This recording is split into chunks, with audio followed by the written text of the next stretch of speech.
We're about to explain to you, in just under 5 minutes, where your money goes if you die without making a will. Spoiler alert, it might not go where you want it to. Before we start though, this video is sponsored by us.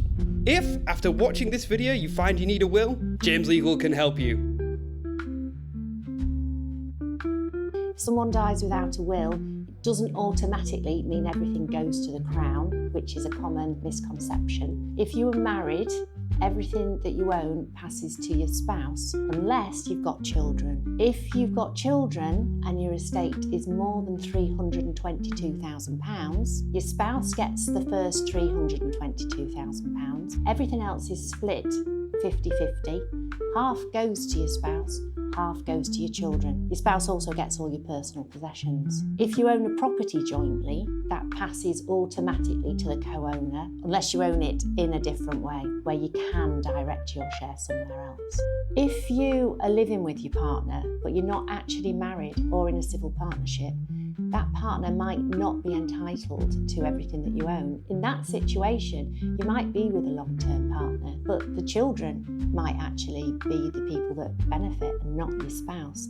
That can be an issue, especially if your children are quite young. Equally, if you are married but you've been separated for many, many years, if you've not had a formal divorce and you die without a will, that spouse is going to get everything, and the person that you've been with for the last 20 years might not actually benefit. If you don't have a spouse, if you're not married, if you're not in a civil partnership, but you do have children, everything is equally split between all your children, and that includes adopted children as well. If you don't have a will, if you're not married and you don't have any children, your parents would be the next people to benefit, and they would be entitled equally. So say, for example, you have been brought up by one parent and you've been estranged from the other parent for many years. That would not matter as far as the law is concerned when it comes to dividing your assets.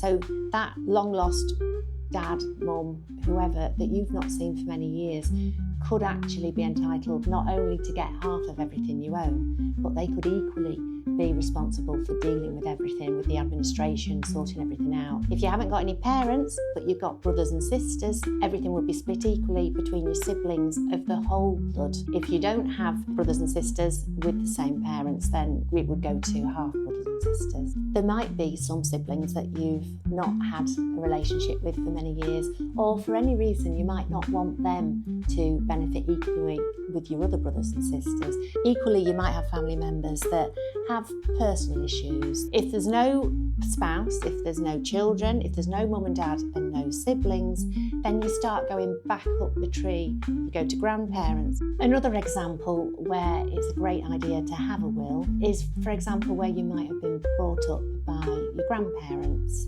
You've maybe not seen your birth parents for many years. You haven't got any children, you're not married. If something happens to you, then it would be your birth parents that would still be entitled to everything that you own, not your grandparents that you've considered to be your mum and dad. So if there's no grandparents, you go to aunts and uncles. If there's no aunts and uncles, it goes to cousins. That's why sometimes you can see programmes such as Heir Hunters, where there's lots of cousins who didn't even know somebody existed. Ultimately, if you've got no relatives that can be found and you haven't left a will, that's when it does go to the Crown. So, you now know the entire intestacy process from start to finish.